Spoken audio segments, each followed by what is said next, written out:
Class, our next topic is crystal field theory. Crystal field theory.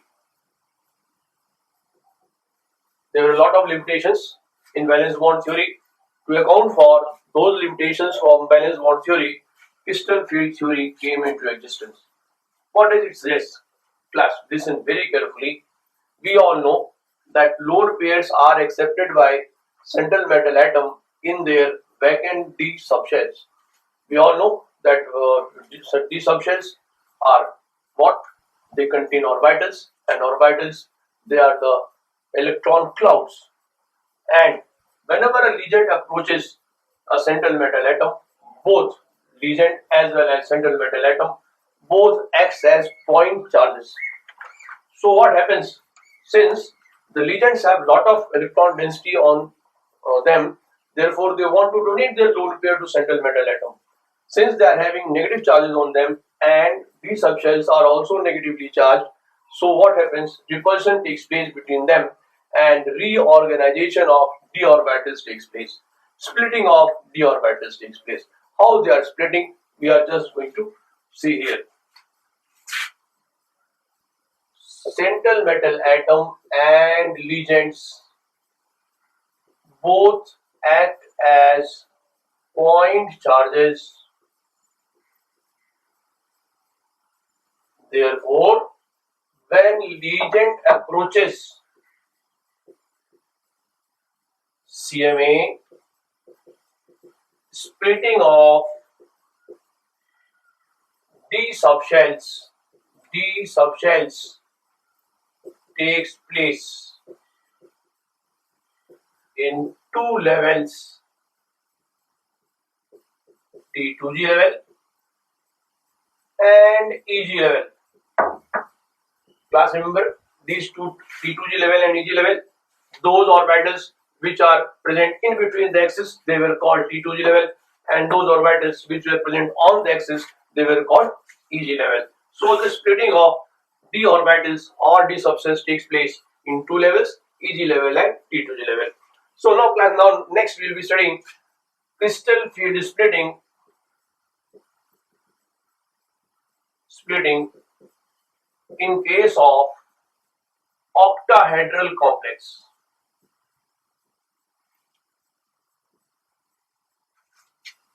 So the topic is crystal field splitting in the case of octahedral complex. In octahedral complex, legends approaches CMA on the axis. So legend approaches CMA on the axis, therefore orbitals which are present on the axis, EG level, are repelled more and occupy high energy level, and T2G level occupies lower energy level. Class, we all know that energy always remains conserved, so the amount by which EG level gets excited is by the same amount T2G level get depressed. So let us see here how it is splitting. Class, we all know there are 5 orbitals. We are talking about octahedral complex. These 5 orbitals, when legend approaches, what happens? They split into 2 levels. The lower energy level is your T2G level because these levels are present in between axis, and EG levels are at high energy levels. So T2G level, EG level. Why EG level is high energy level? The reason is that the legend is approaching on the axis and EG levels are present on the axis. That's why EG levels are repelled more. So class, difference between these EG level and T2G level is called crystal field splitting energy, or we simply represent it by delta 0.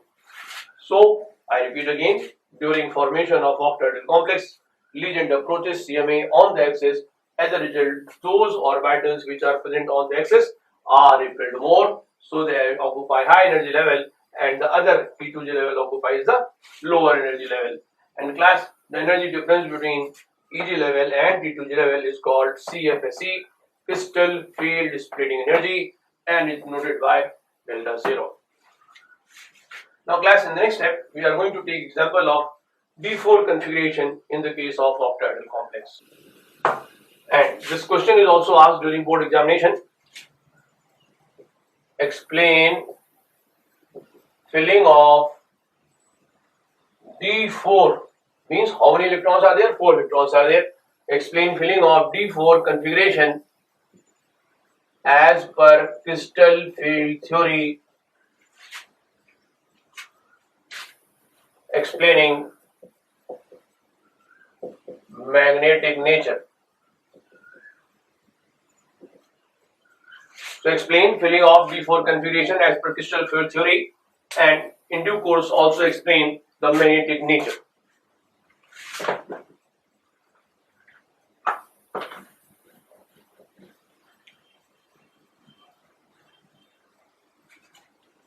So class, we'll take up two examples.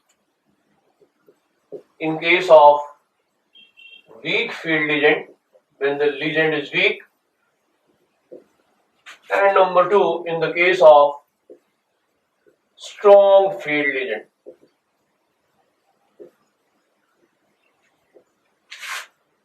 So 5 orbitals, 1, 2, 3, 4, 5. Okay, add in octahedral complexes.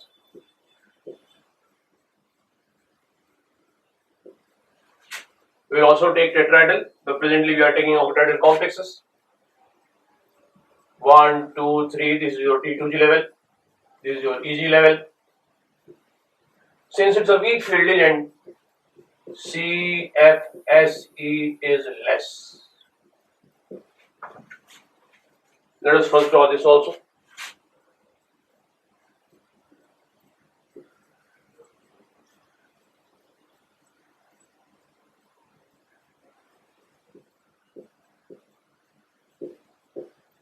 Since it's a strong field legend, we'll write CFSE high.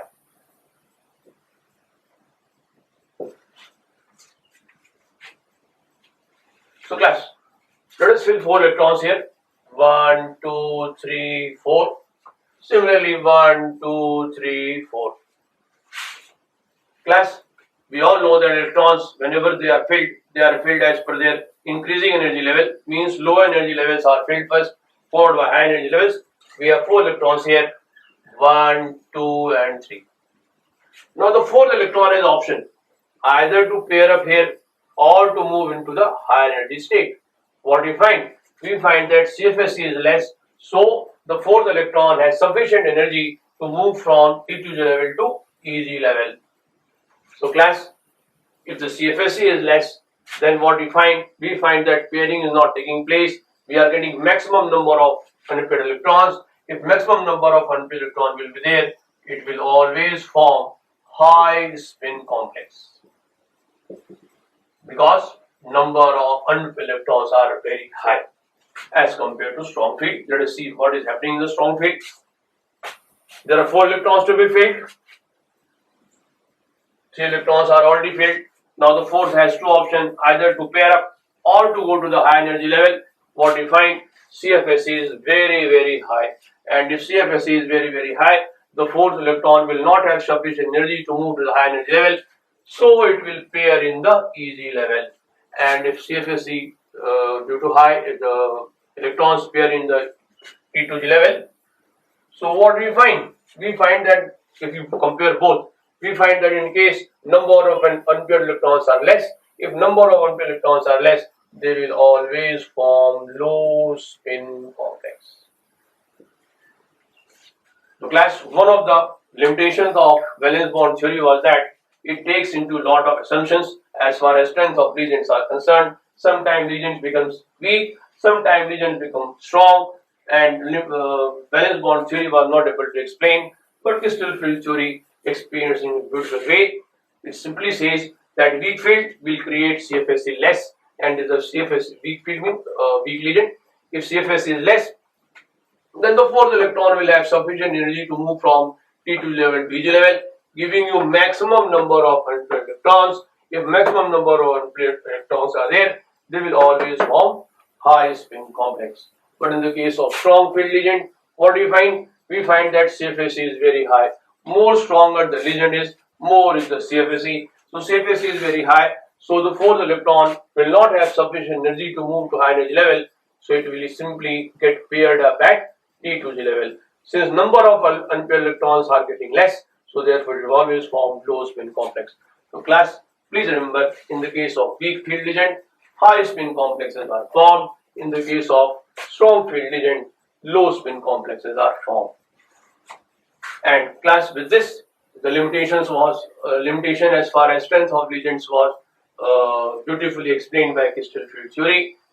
Weak field, low spin complexes, weak field, high spin complexes are formed because CFSE is less.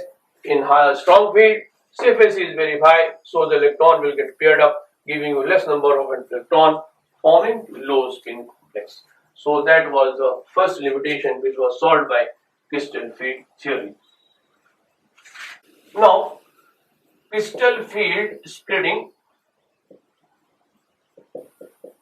in tetrahedral complexes. What we discussed about octahedral.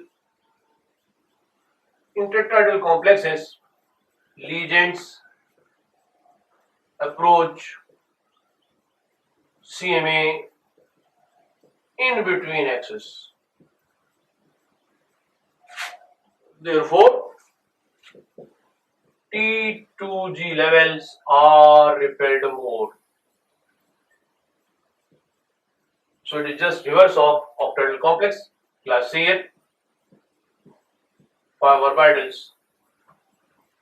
Now, since legend is approaching CMA in between axes, so EG level which is present on the axis is repelled less, but T2G is repelled more, so energy of T2G becomes high, rest remaining same, CFSE. Filling is very same in case of the octahedral complex. Similarly in tetrahedral, the third electron has two options, either to go in T2G level or in the EG level. If the strength of legend is very high, then pairing will take place. If strength of CFSE is very less, then ultimately the third electron will move to high energy level, giving you more number of electrons, so forming high spin complex. But in the case of strong field, the electron will not able to, third electron will not be able to go to the T2G level, so it will pair up here, giving you low spin complex. So always remember class, weak field gives you high spin complex, strong field gives you low spin complex. Now class, we are going to study strength of legends as per spectrochemical series.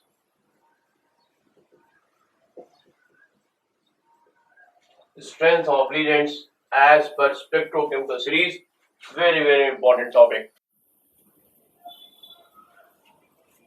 Class, this is a spectrochemical series as far as strength of legends are concerned. I repeat here, irido, bromido, sulfido, thiocyanado. It is in increasing energy level, chlorido, fluorido, hydroxo, oxalato, oxo, water. Then isothiocyanado, ammonia, cyano, and CO. So it is as per increasing energy level. So CO has maximum energy as far as irido has lowest energy. So one thing more, legends after water all are strong legends. So isothiocyanado, ammonia, cyano, and CO, they are all behaving as strong legends. Now class, next heading is stability of the complex. Stability of the complex. First, higher value of Kc, more is the stability. Let's take up an example here, copper sulfate plus 4 ammonia forming a complex tetramine copper 2 sulfate.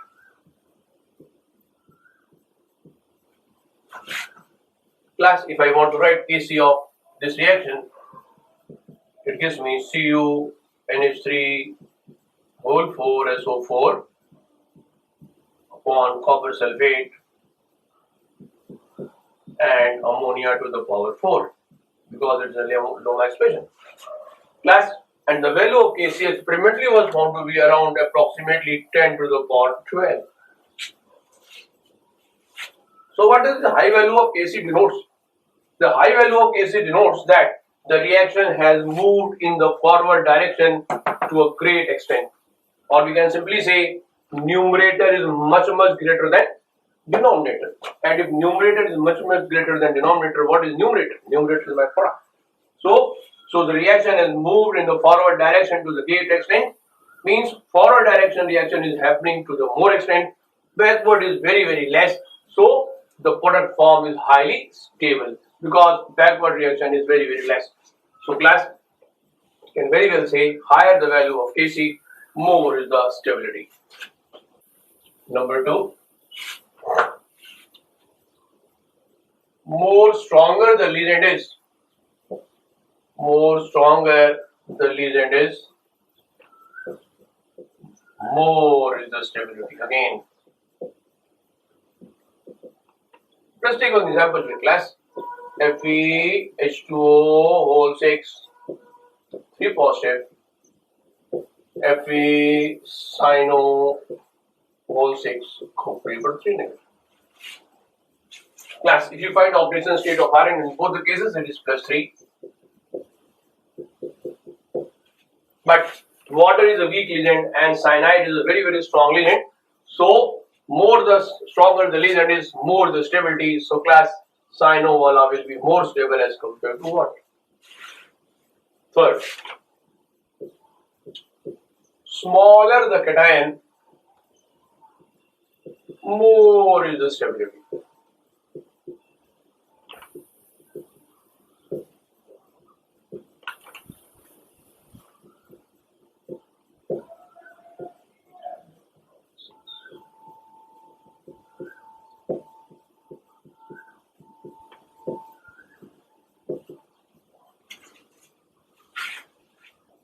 Class, both example contains iron as a central metal atom, cyanide as your reagent. And let us find out the oxidation number. It is +2 and it is +3. Which one is smaller? Fe+3 is smaller because Fe has removed its 3 electrons. That's why the nuclear charge has increased, and that's why Fe+3 is smaller than Fe+2. And if the smaller the cation, more the stability. So again we get situation like this. Fe+3 will be more stable than Fe+2. Now class, we are going to discuss why a complex has particular color.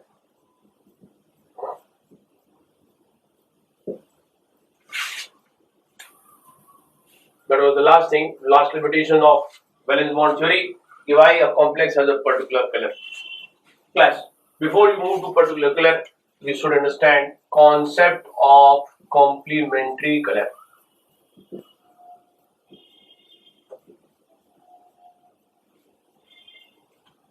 Class, we all know that leaves appear green. We all know that leaves appear green. Why leaves appear green? Biology students, they know very well that photosynthesis takes place maximum in the case of blue light. So, leaves, and what is there in the leaf? Chlorophyll. Chlorophyll is a complex of magnesium. Leaves absorb blue wavelength of light and reflects back its complementary color,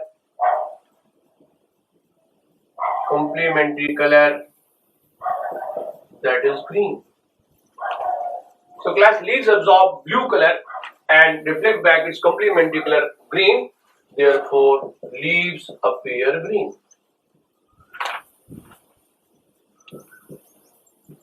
Similarly, class, in a complex central metal atom absorbs a particular wavelength of light, and if it absorbs a particular wavelength of light, it reflects back its complementary color.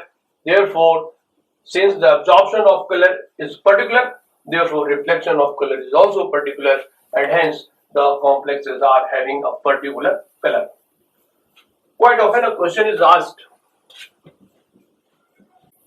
in board examination.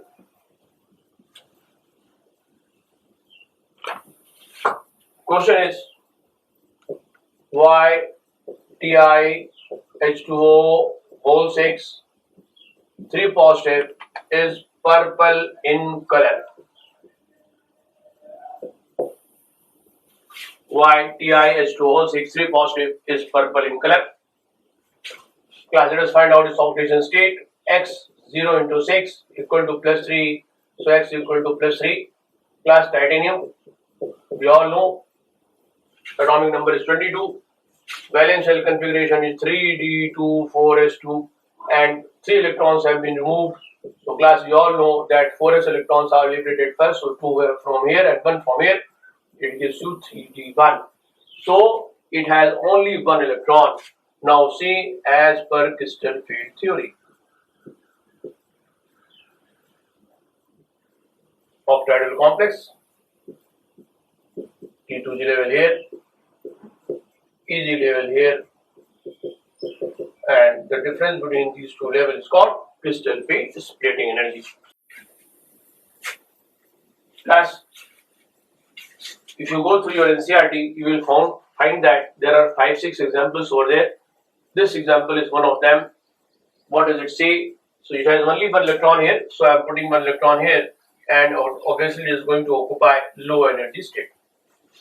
But class, it has been observed that this solitary electron of titanium absorbs 498 nanometer of wavelength. That is, it absorbs blue and green wavelength of light from the white light. And as a result, this electron is transferred from EG level to T2G level to EG level. And since it has absorbed 498 nanometer of wavelength of light, that is blue and green, therefore it reflects back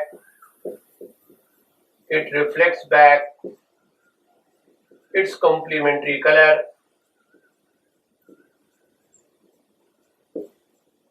and that is purple. Therefore, titanium H2O 6 positive, we can call it hexa aqua titanium 3, is purple in color. The reason is that the solitary electron of titanium absorbs 498 nanometer of wavelength, that is blue and green wavelength of light, and the electron moves from T to the level to EG level. During moving, it absorbs 498 nanometer, that is blue and green wavelength of light. So it reflects back its complementary color, that is your purple. Therefore, the complex is purple in color.